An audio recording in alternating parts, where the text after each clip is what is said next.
evening. Good evening to the folks in the room and the folks on Zoom and folks in Homer. So I'm Caley Gasch. I'm soil science faculty at the University of Alaska Fairbanks. I'm a research faculty member, so I just run a research program. I don't do any class teaching in Fairbanks, and I'm located in Palmer at the Matanuska Experiment Farm and Extension Center. So thanks to the district and the tribe for hosting me, bringing me to this part of Alaska. I always love a good visit, and I think we're all getting like spring fever. So Monica and I actually touched soil in the high tunnel today, and that was great to kind of get excited about spring. So let me get set up here with the presentation, and we will dive right into soil health.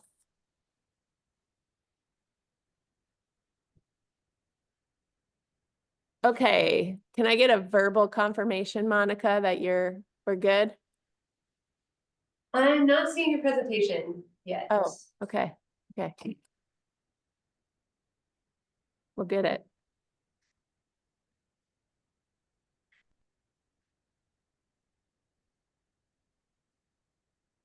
There, that looks great. Okay. And I just need to minimize this a little. Okay. So as I mentioned, I'm stationed in Palmer. You can reach out to me after this presentation. Usually email is good, especially from this time of the year onward. I'm rarely in the office throughout the summer. And so you can take down my email, ckgasch@alaska.edu. If you hear something today, you have questions, you think about it, you have something cool to share through the season, I always love hearing from folks, and happy to take the time to talk about soil and soil health. Did you think the email was CGASCH? It's, yep, CKGASCH. Yep, at alaska.edu. Yep. Oh, you spell out Alaska? Yes. Yeah, it's up there.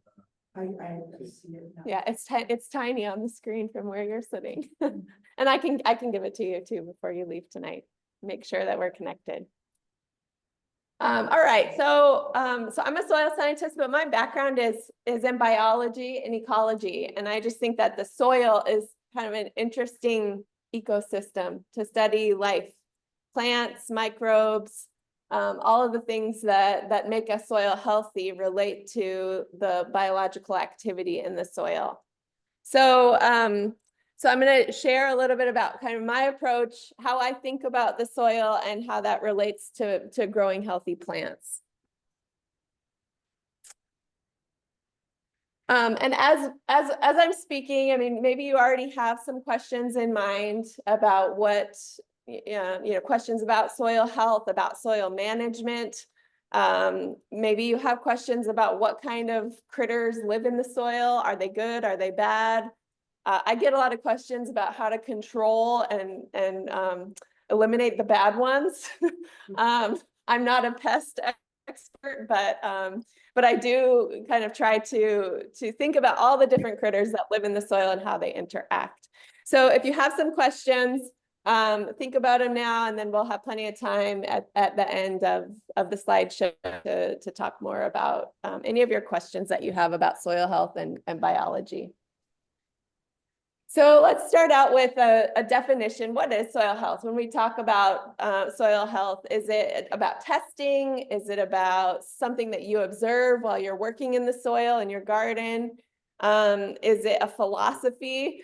Is it a long-term planning tool? It's all of the above. And I like to break it down into some kind of different layers of what soil health means to me. Hey, Caley, yes. Sorry to interrupt, but I think your slides are not advancing. Oh. So you don't see anything change from there to there? You're still on the title slide? Right, yeah. Oh no. Oh, what does that mean? I'm so sorry. Okay, let me start over the sharing. Stop share. Thanks for interrupting me because that is not how it's supposed to work. Okay, I'll try sharing there. Oh, good. That's a different slide now. That says, what questions do you have about Okay, soil? okay. We're online. We're good. Okay, so think about the questions now. Now we get to what is soil health, and I think the term soil health kind of lends itself very well to making an analogy with human health. So if you think about our health, and if you go to the doctor, you have maybe your annual checkup, or maybe you have something that feels off, or some kind of ailment or injury. You'll go to the doctor and they'll take measurements, right? They take your temperature, your blood pressure, they take your pulse, they might weigh you, and they take these measurements. And we can do that with the soil. We can take soil tests, we can do chemical screening to understand how many nutrients are in the soil.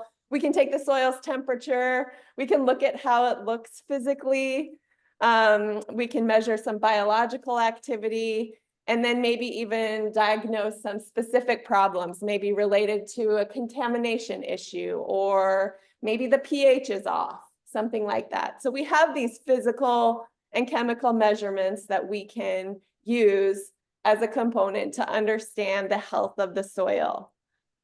But if you think about, when you go to the doctor's office, that's just, a 15-minute visit. It's like a snapshot in time. And you as a healthy human live in, you have a lifestyle, and that includes how much you exercise, or, what your diet is like. Maybe you have some kind of family history that affects your health. And the soil is the same. And so we call that the system around the system that the soil exists in. And so kind of to ride this analogy, we have land use. What's the history of how that soil's been handled? Where did it come from? What's its genesis? What are the current practices and the management goals? So thinking more about what's the lifestyle of the soil or of the garden system. And then thinking much more long-term, I like to think of soil health as, what is the functional significance? What does this mean for the lifespan of the soil? What's going to be the soil's legacy?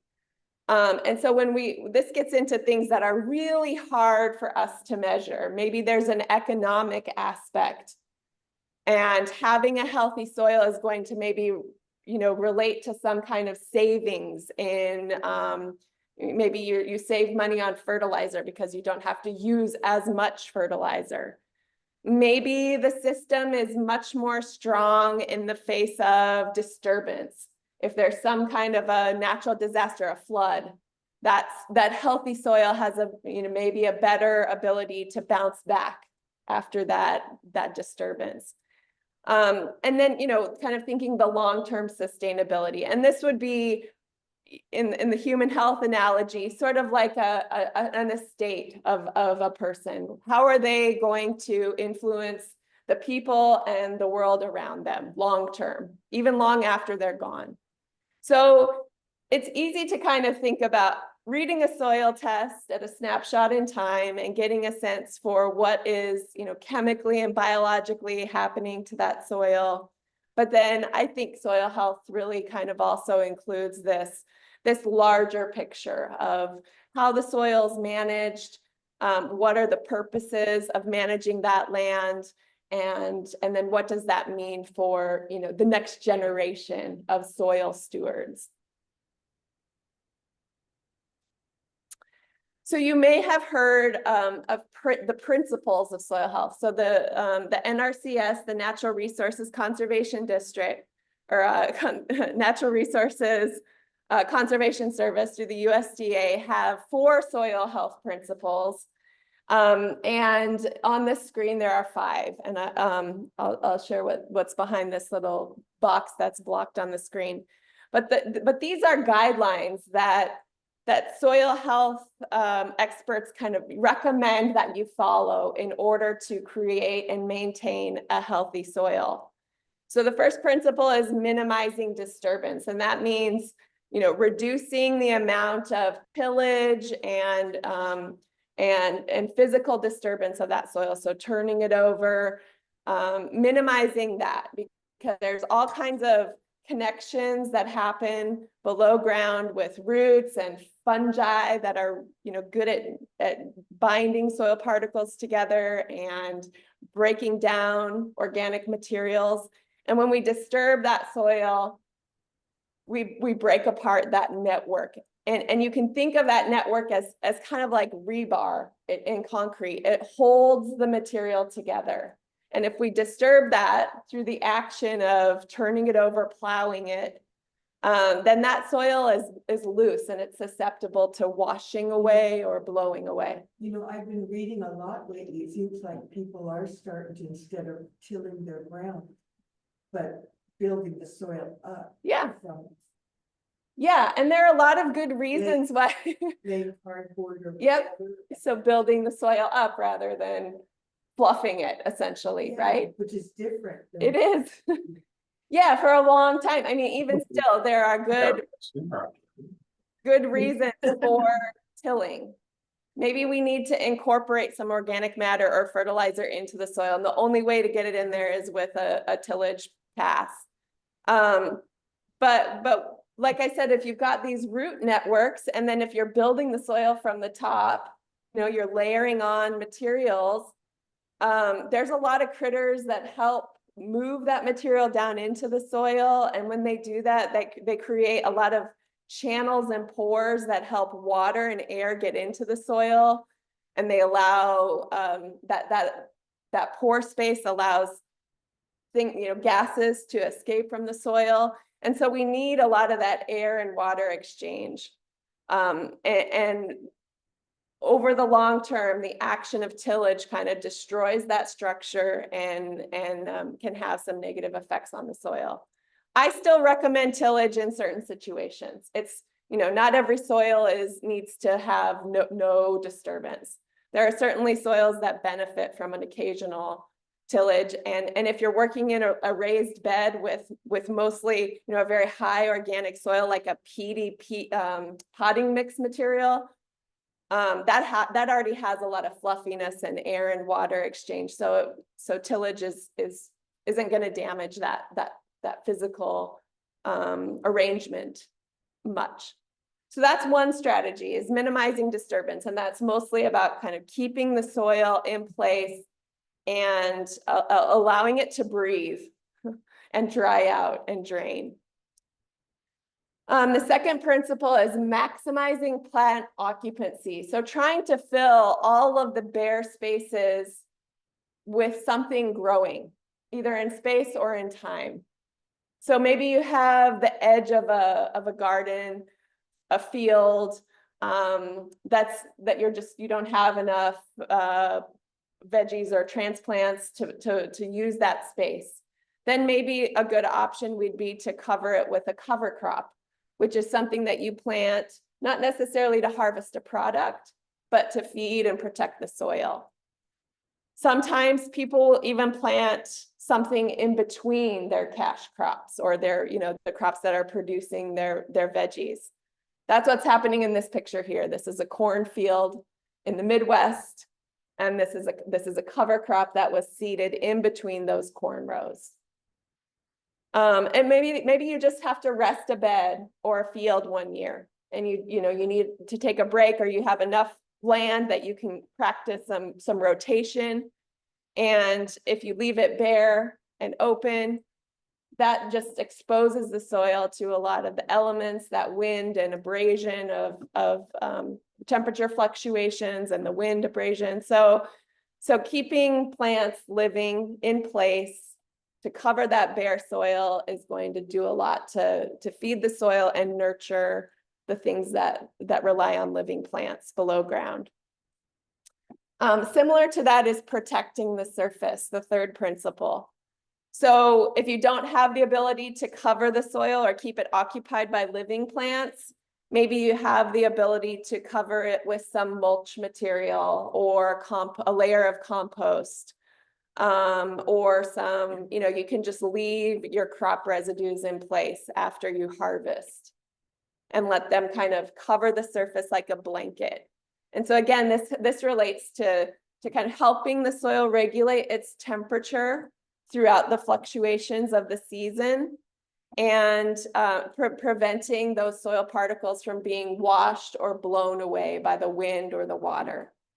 So it's a nice protective blanket to keep that soil in place and keep it cozy throughout the year.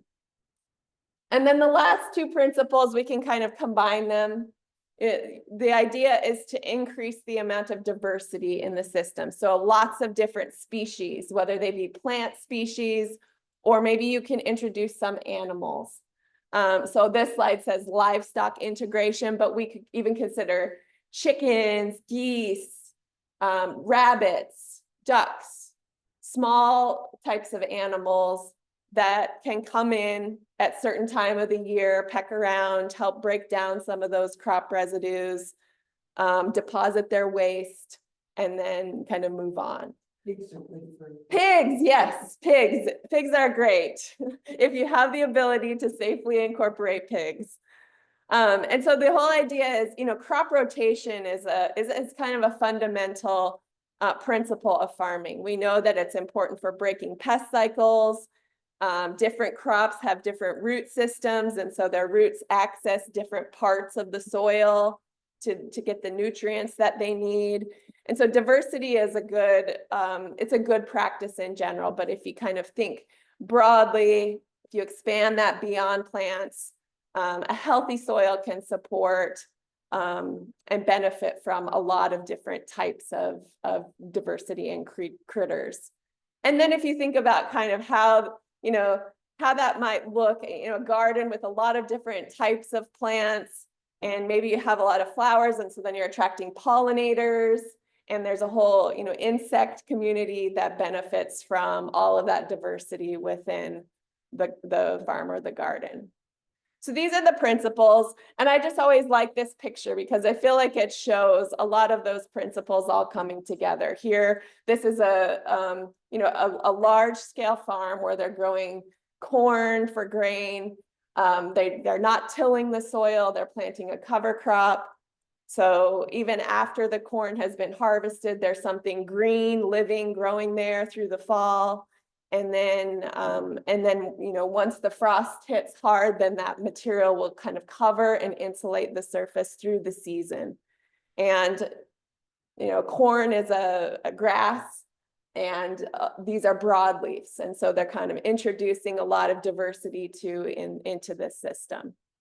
So we don't grow corn here like this, and we certainly don't have the ability to interseed cover crops and have a nice long, 2-month period where we're growing these big cover crops, but we can be creative by meeting these principles in different ways.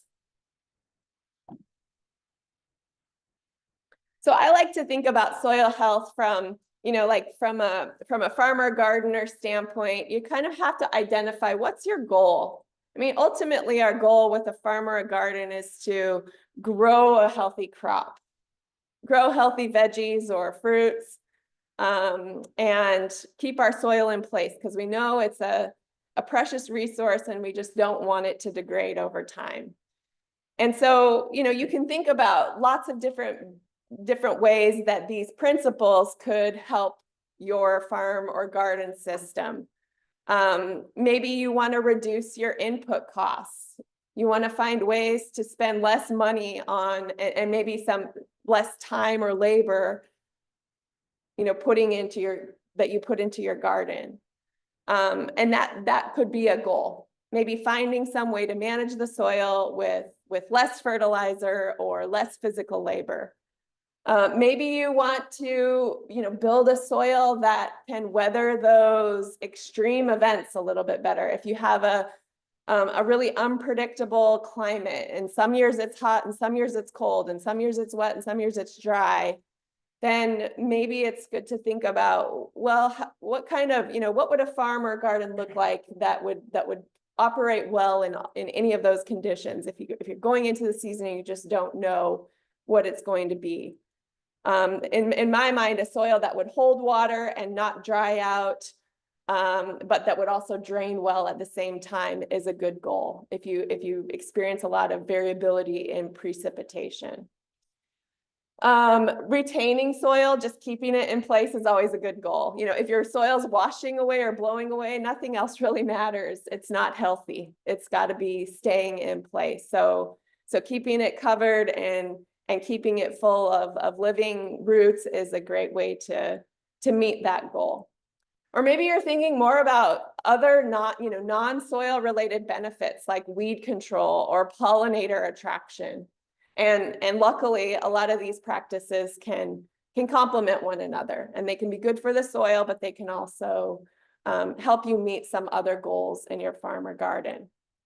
So these are kind of some general goals. You could be very specific, just depending on what you hope to get out of the garden, what would be your dream come true with regard to soil and other benefits. And then you can kind of think about like, well, how could I measure that? Or what would I be able to observe from year to year that would help me understand if I'm on track or not? And that's where we get back to some of those tests or, kind of the long-term trend of how you, what you observe, how you manage your soil and how you see it change over time.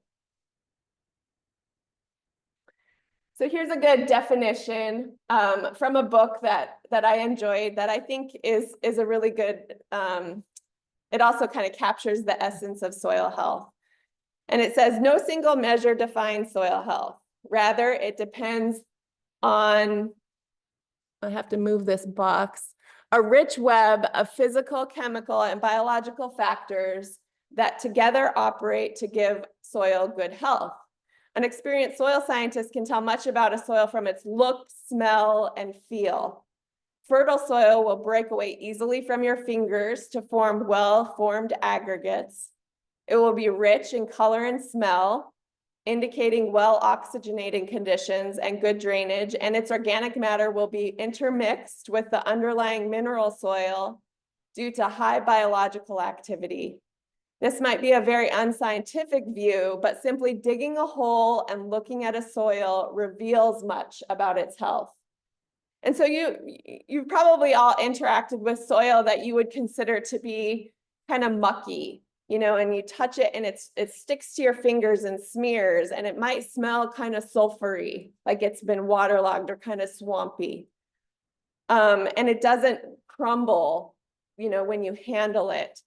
And that, those soils are lacking a lot of that pore network and the structure that I was talking about. We refer to those little grains of soil that stick together as aggregates.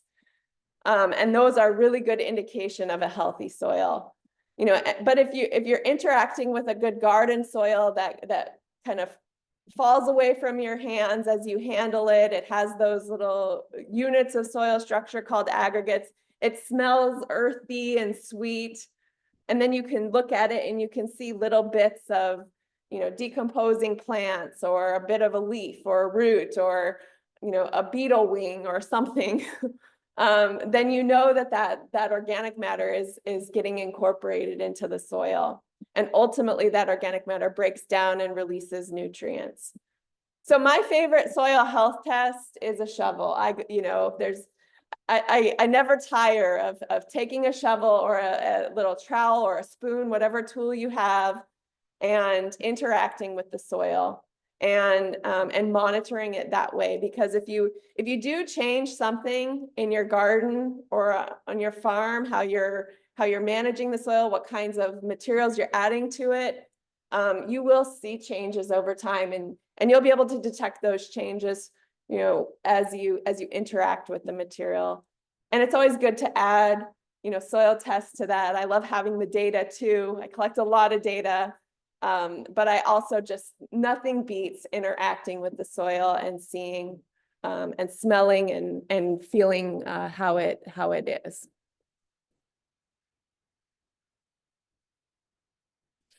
So when it comes to, again, what's a practical aspect of soil health? How do you sort of make this a part of your farming or gardening system? And so I usually just kind of think about, start with an observation. Again, what are you unhappy with, or what's the problem? Do you having problems with drainage? Does it feel like your soil is always drying out? Does it have a hard crust on it? Do you just see poor plant productivity? Maybe your plants look a little bit yellow, or wimpy. Water can just sit on the surface. Yeah, it's not getting down into the soil. There's all kinds of things that we notice when we're out there gardening that might give us a hint that there's something a little off with the soil, or something that we feel we'd like to improve. And that's where you set that goal. You define the goal. Maybe you want to improve the ability for water to get down into the soil and percolate and get into where the roots need to take it up. And then, you kind of try something new. So maybe, we'll just stick with this example. If you've got soil or water ponding on the surface, you want to increase your drainage, then maybe you try doing a little bit of maybe taking like a broad fork or some kind of a pitchfork and kind of creating some cracks and crevices in the soil that will help the water get down. And maybe you kind of try to maintain that while the roots are growing. And as the roots are growing, they're going to start creating some channels in the soil as well, and see if that works. Or maybe you mix in some more compost materials or some kind of organic matter that's going to give the soil a little bit more of that sponginess so that it kind of absorbs the water.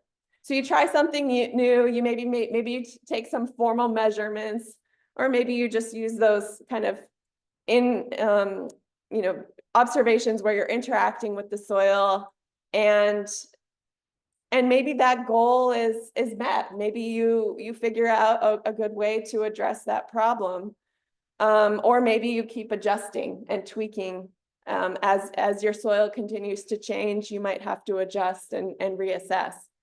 And so this can be kind of a repetitive process where you're just kind of continuing to observe, redefining your goal. Maybe you meet one goal, but then you notice something else is a problem. And so then you start to tackle that.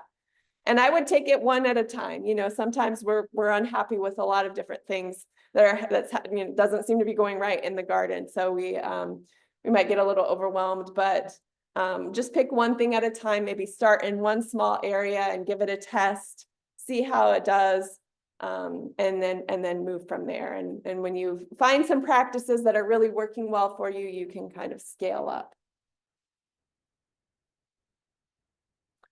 So I really like to think about, the workhorses in the soil are the little critters. Most of them are microscopic. So bacteria, fungi, little protozoans, which are microscopic soil animals, things like amoebas.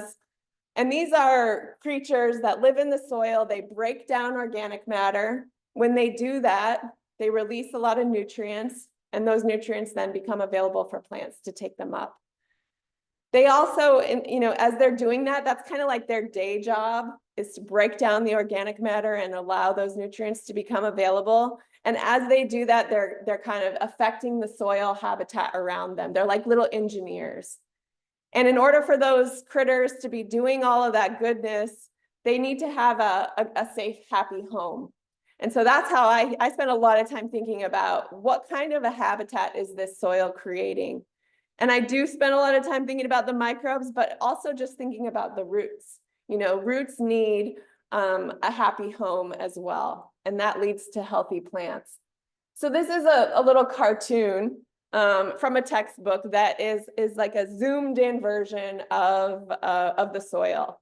And so we have a root in this image in the center. We have a root that's kind of growing into the soil. You can see the sand particles and some smaller little silt and clay particles, which are much smaller than a sand grain. There's, a pore space, and there's a little mite living in that pore space because it has lots of oxygen, and it's kind of like a nice little cave for the mite. And then you've got a pore space that's filled with water, and so that's a good habitat for some of the more aquatic type of soil organisms. There's a nematode here. That's where some of the protozoans or moss piglets, water bears live. We have lots of aquatic organisms that live in the water films and pore spaces in the soil. And then if we zoom in even more to this picture on the right, we see some fungal hyphae. We see other soil particles, little water films. And so if you kind of imagine to just shrink yourself down to be like the size of a mite or a microbe, this is the world that they experience. And it's really complex, right? It's this three-dimensional matrix with water and big and small particles, and then with these, tentacles of roots and fungi growing around. But you can see how the action of these microbes kind of bind the soil particles together, both with their physical growth, where they're kind of tangled amongst all of the soil particles, but then they're also producing materials that kind of glue the soil particles together and give them that nice stickiness that holds the soil in place. So I like this idea, thinking about what kind of home do these kind of critters live in. And this is just a way to show the diversity of the things that live in the soil. On the bottom here, we have scale for body width.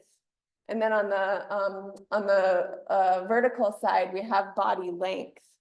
And so as you start in the lower left corner, we have the single cell microscopic creatures like bacteria and fungi. They have more of a filamentous hair-like growth. And then as we move up kind of diagonally to the right corner, upper corner of this figure, we're getting into a lot of, some of the larger organisms. The nematodes, the mites, things like termites or insect larvae. And ultimately we get up into things like earthworms and maybe birds and moles, amphibians, reptiles, those things that we can see, the macro megafauna. So a lot of diversity. In general, the bigger things eat the littler things, which eat the littler things, which eat the littlest things. So this is kind of like a food web too. And all of these different groups and types of soil critters are connected, and they all have their own day job that's unique in the soil. And somehow they all get along together to make it happen. Also, as the size increases, as things get bigger, there are fewer of them in an area. Whereas if they're microscopic, we have like mind-blowing numbers in a teaspoon of soil of bacteria, because they're so small, they're coating all the soil particles and hanging out in the nooks and crannies. So here's a soil food web. This is exactly what I was just mentioning, how all of these things are interrelated. The cool part is that we have plants making biomass, leaves and roots and fruits. And stems out of sunlight and the air and water and the soil. Ultimately, that material dies and turns into organic matter. And then the fun begins. Then the microbes start to break that down. They get energy and material to make more microbes from that organic matter. And in doing that, they release nutrients into the soil. And then we have larger critters that come along and eat them. And then we have other critters that come along and eat them. And then the cycle continues until we get up into kind of these higher levels of larger organisms that if you see earthworms and if you see, spiders, then you can be assured that a lot of these smaller critters are there in the soil feeding them, because the larger ones wouldn't be there without the support and the food sources that the smaller critters provide. So it's hard to see microbes. We have to have very high-tech equipment and tests to do that. But if you find an earthworm, that's a good sign that you've got a soil food web that's functioning. So if you think about this idea of a healthy house or a healthy habitat and soil health, think about yourself. What are the things that we need in order to stay healthy? We need food, water, oxygen. We need some kind of shelter, safety, and favorable temperatures. We don't like it necessarily when we have abrupt changes in temperature in either direction. And the critters in the soil are the same. You know, they're adaptable, they're very comfortable living in extreme environments. They just need a little bit of time to be able to adjust, just like us when the seasons change. The things that aren't so good for growing healthy soils or healthy microbes in soils are abrupt changes in the physical or the chemical environment. Let's say if you get like an influx of seawater, that's a lot of salts and a totally different pH. And so that's kind of like a shock to the system because of the changing chemistry. Sometimes we have, you know, other toxins or contaminants that can be introduced and cause some problems with a healthy soil. Or sometimes we just get, you know, that food web kind of gets imbalanced or out of whack, and maybe there's some aggressive competitor or a predator that comes in and consumes too much of a certain member of that food web. And so, so these are all, you know, soil tests. And again, those observations can kind of help you understand what kind of a soil habitat your soil's providing. So that's one perspective of soil health. I think, you know, I think that everybody has their own experience too. Every soil is unique. And so, you know, if you have experience in trying something, maybe taking this approach of making an observation, recognizing that you'd like to change something, and then trying something new and seeing either, you know, a good response or a not so great response, I'd love to hear about it. But I'll just kind of stop here and leave some time for your questions about soil health.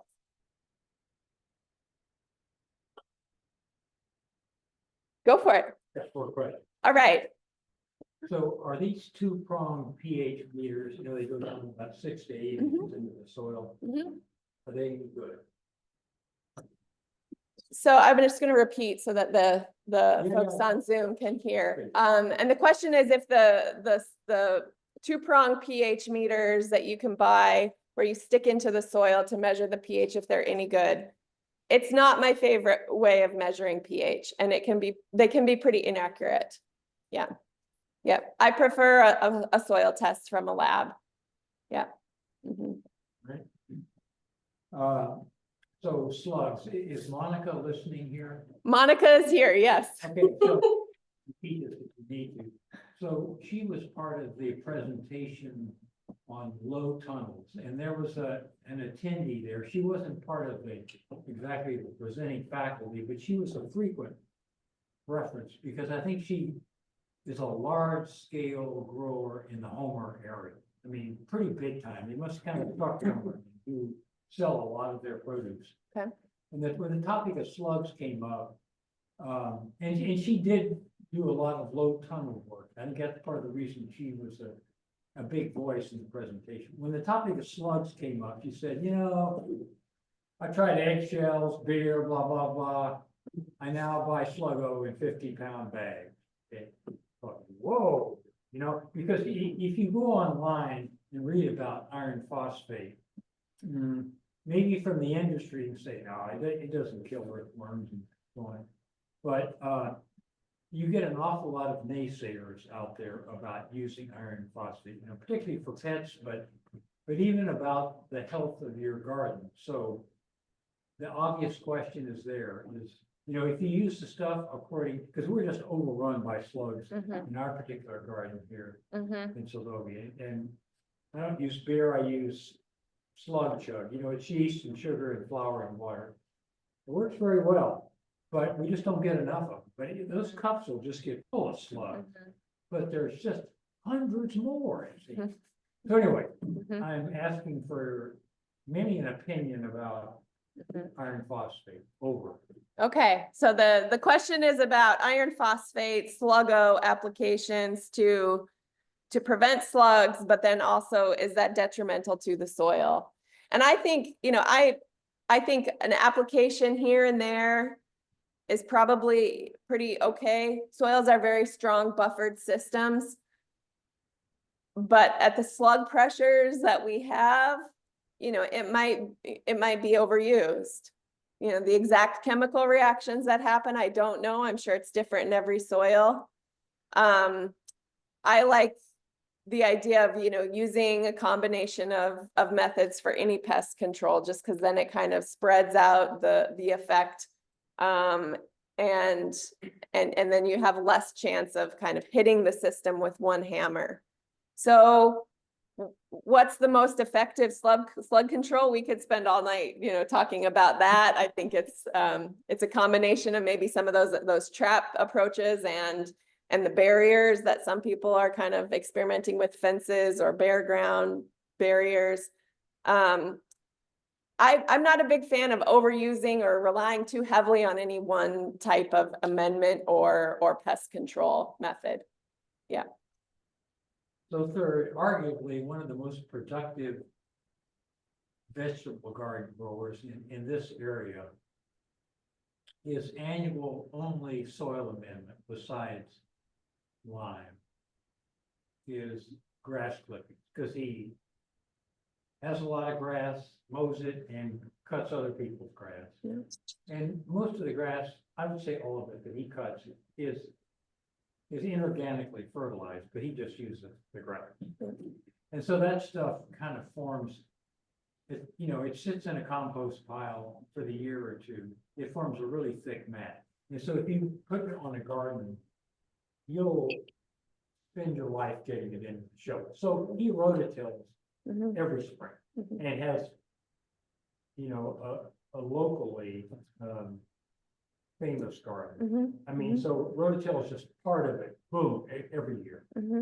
It kind of makes sense to me, just like from what you said, Caley, it sort of makes sense to me to put compost on in the fall. If you want something to kind of snuggle up your garden for the winter, well, why not put all that lofty stuff on in the fall instead of waiting in the spring to pile up? So that's kind of combining two questions into one, but it seems to me annual rototilling for all its evils, it sure works for this guy because his garden is I mean, it's impressive. Yeah, and I agree. I think so. So the thoughts that if you've got a lot of this organic material, grass clippings, composted material, is it a good option to lay it on the surface in the fall, let it insulate and protect the soil through the winter, and then rototill it in?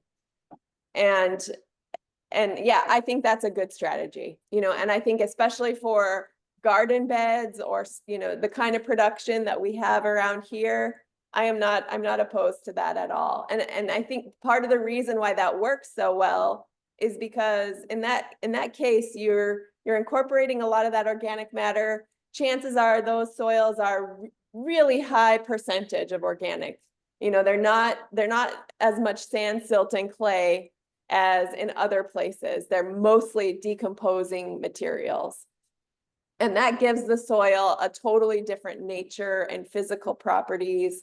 It can handle that disturbance. It benefits from it much more than, say, a soil out in a barley field that has 4% organic matter. Those are the cases where that tillage really makes that soil susceptible to loss. Whereas here we've got, a lot of the organic materials have a lot of aeration, they sponge, they absorb water, they drain well. So the tillage isn't going to be damaging in that scenario. Thank you. Yep. Any other questions from the room yet?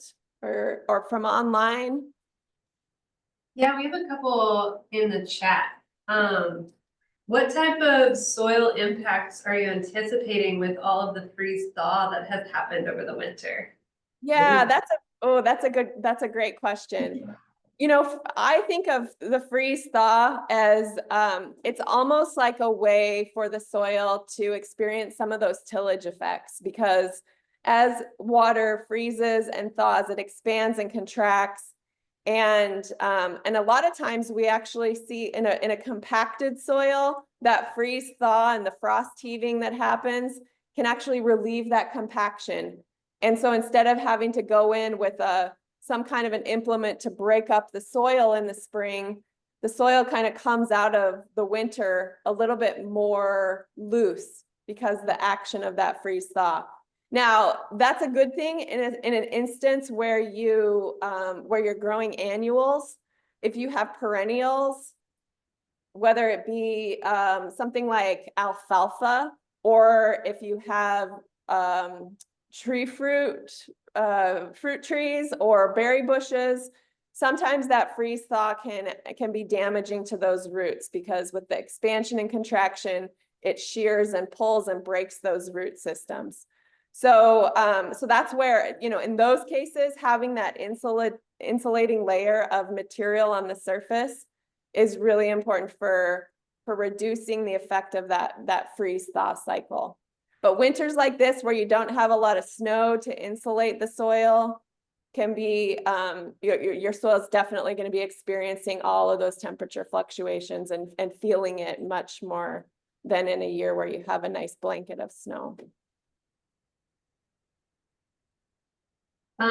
What are some alternative ways to get top dressing amendments like rabbit manure, seaweed into the soil without tilling?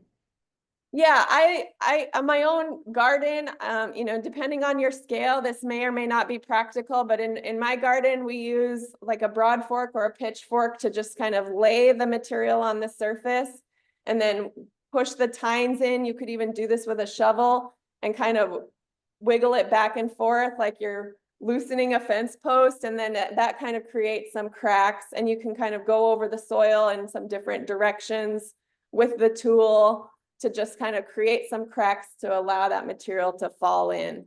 As I mentioned, if you're adding like a lot of organic matter to your soil, it's probably worth your backache to just rototill it in if that's your tool that you have access to. It won't be terrible if you do it once every couple years, depending on your situation. Yeah. But there are more gentle ways to kind of work that material in, and then over time, as it breaks down, it'll also find its way down into the soil profile. You just have to be a little more patient.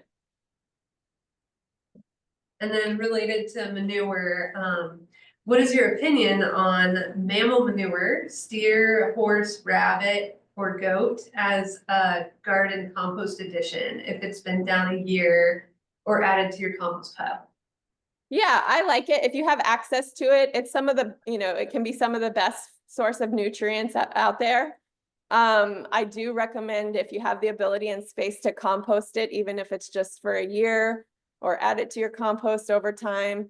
Sometimes those materials can be too high in available nutrients that they actually can damage the crops. So you don't want to put them on, fresh. So I like the material. If you have access to it, definitely consider composting it, either separate or with your other, veggie scraps or whatever other compost you have. I think she's asking though, if you have a favorite food. Oh, if I have a favorite. The favorite poop is whatever is available and that you can safely apply. Yeah. Yeah, good. Yeah, we've got a comment here. One person says that they rotationally graze sheep in a 2-acre parcel that they broke into 4 quadrants. So that's awesome. And then another question, how do you combat scab on potatoes with soil health practices? Ooh, that's another like golden egg. We used to say keeping the pH low was really key, and we have an easy time of that in a lot of Alaska because our soils are naturally low pH soils. I'm hearing, and we should ask Casey Matney about this, but I'm hearing that there are now, scab is showing up in low pH soils too. I don't know how extensive the inventory of scab has been across the state, but I don't know that pH alone is going to be a good predictor or preventative measure moving forward. We know, diseases adapt and move around the world. So, rotation, that's our number one tool, I think, keeping your potato patch in one place for 15 years is just really going to allow a scab population to infest the soil and always be there. So so if you have a scab problem, I definitely recommend rotation and growing something else in that area for a while. You know, adding in cover crops and keeping the soil covered, that's not going to do a whole lot to combat the scab. You just have to take away the host and allow those populations to die down. Okay, Scab one more question in the Zoom. Oh, sorry.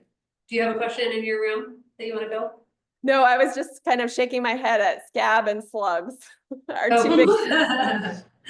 How can you naturally, and I think in an animal safe manner, correct pH for avoiding moss growth? pH is really hard to change if you're not adding like a lime material to increase the pH or some kind of an acidifying agent to lower the pH. So depending on which direction you want to go, pH is one of those things that it takes, you know, years of amendments with those types of materials to change. So, you know, how could you effectively change the pH so to inhibit certain things from growing like moss? You know, I would stick to those typical amendments. So increasing the pH with lime or decreasing the pH with some acidifying agent. But I don't know that that will necessarily completely eliminate moss. I think there are probably mosses that prefer all different kinds of pH. So that's also, yeah, that's not something I have experience with either. That's all we have in the chat. So you can take it back to your room, or if anybody wants to come off of mute and ask a question on Zoom. Yeah. Hi Everybody's ready there. to go get some seeds started and get gardening.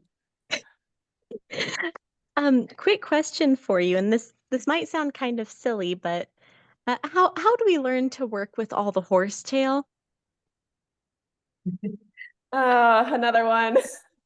I pull it and use choice words while I'm pulling it. You know, that's difficult too. I think exclusion. So if you're establishing a new bed, you have the opportunity to really, you know, whether you have to sift out the roots from your soil or you're building, you know, bringing in material to fill a bed. That's a good start.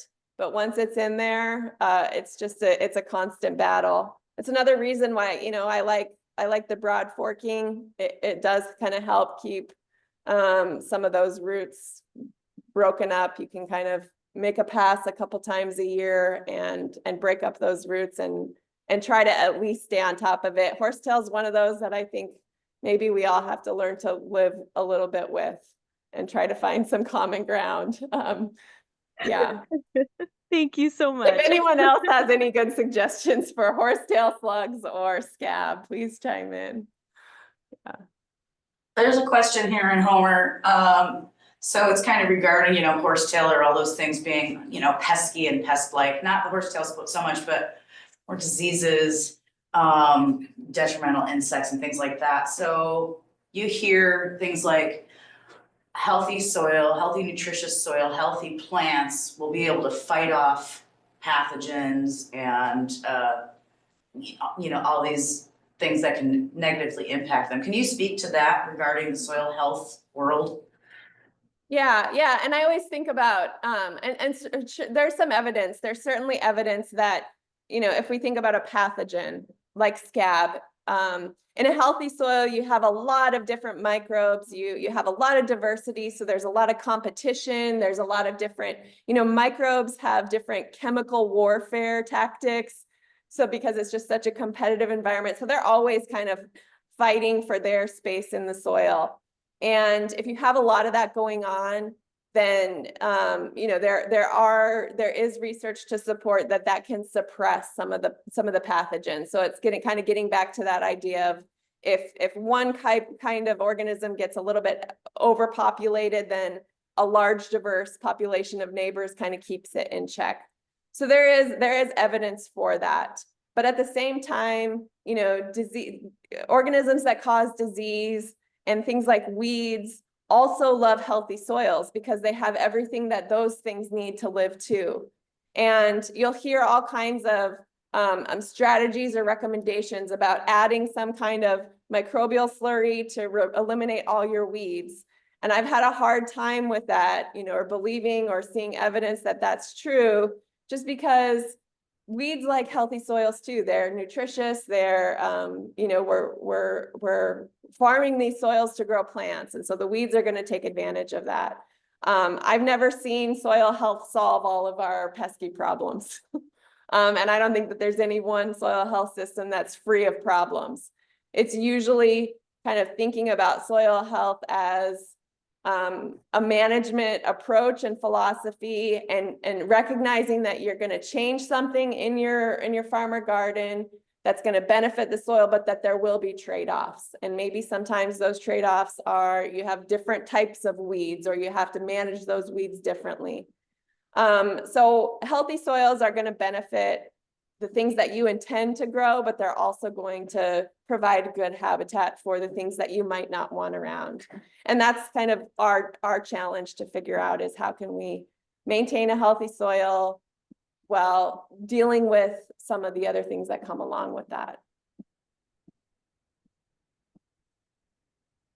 We did get one additional question, which you somewhat touched on, but there's a couple different aspects to it. So do you have any experience with using fermented plant teas to supplement the soil?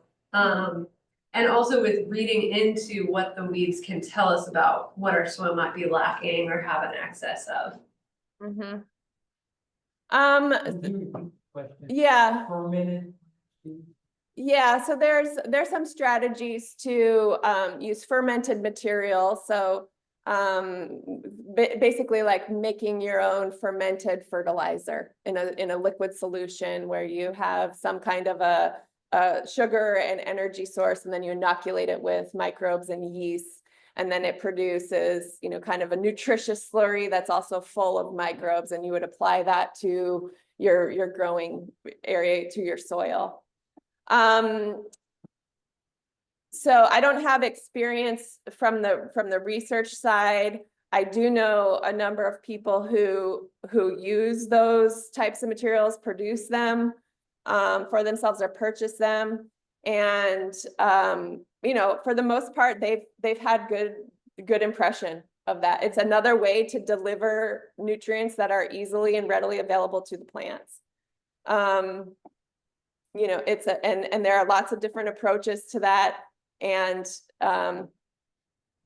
yeah, I'm kind of like relying on the experiences that people have shared with me when they do that, and it's been mostly positive. I haven't heard anything negative. So I think it's, you know, it's good. So you're delivering the food and the microbes to the soil that is just going to encourage that healthy habitat and all of that microbial activity. And please remind me of the second part of the question. Oh, different weeds and what they can tell you potentially about the health of your soil, or what your soil is lacking.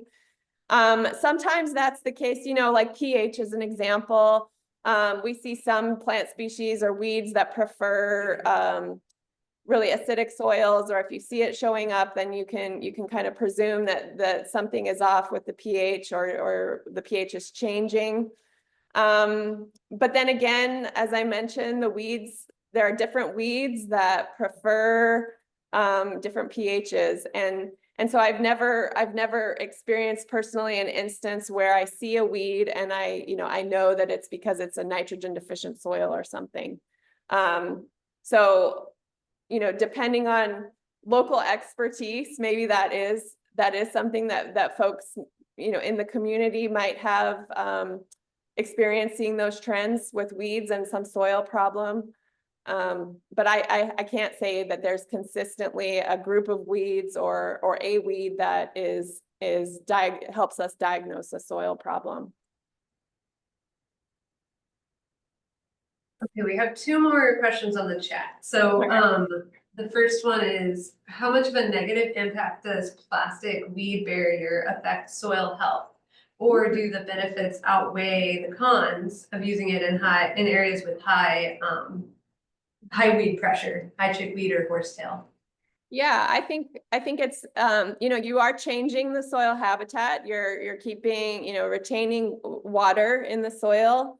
And then also probably changing the temperature. And in some cases that can be pretty extreme. I have some colleagues in Fairbanks who've been taking temperatures under different types of plastic mulch. And in some cases, the temperatures can exceed 100 degrees on a hot summer day. Depending on where you are, what kind of solar radiation you get, depending on the air temperatures, that could be detrimental.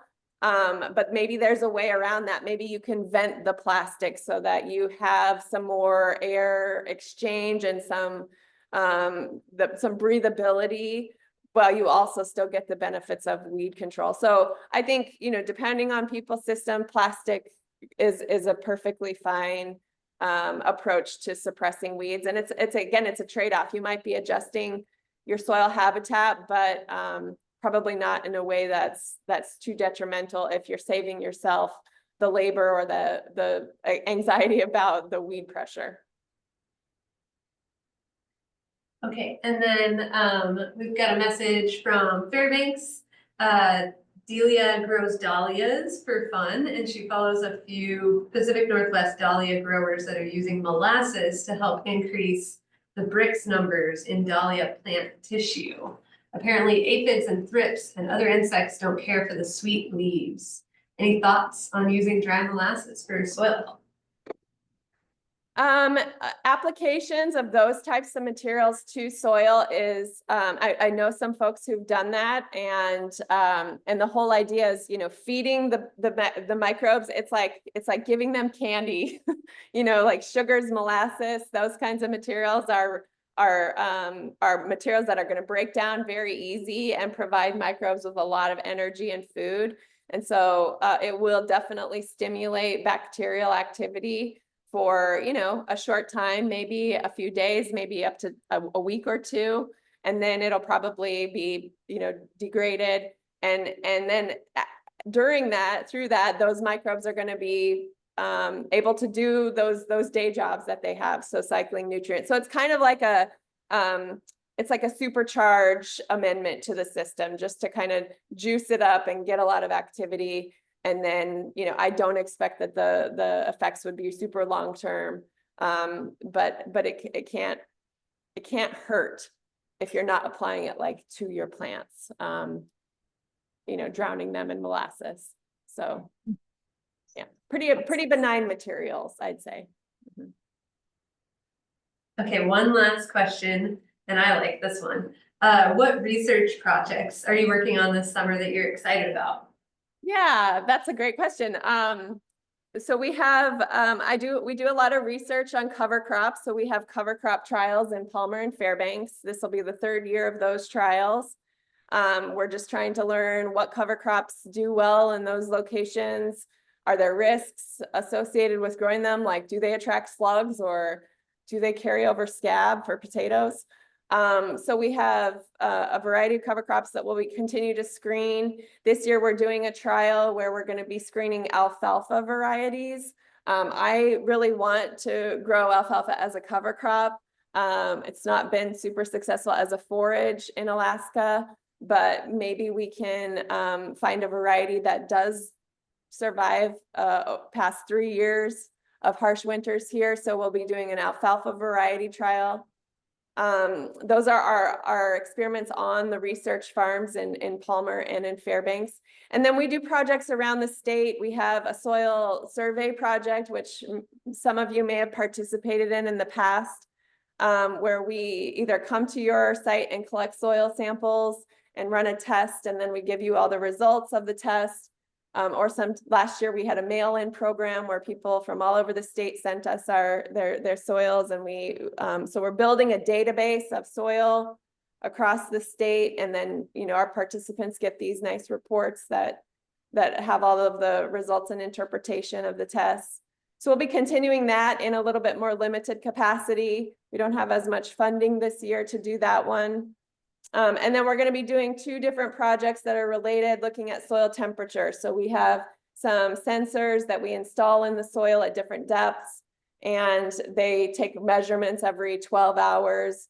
And we'll put those in place, and they'll be in place for a few years. And we'll put them in high tunnels and open cultivated beds and fields at different locations around the state. And then simultaneously, we'll be kind of monitoring some of the microbial activity, the plant growth, the nutrient cycling, how much nitrogen is available, and try to understand better how our soils behave in terms of temperature, and is temperature something that limits some of that microbial activity in the soil, and can we, expect to overcome that with certain practices.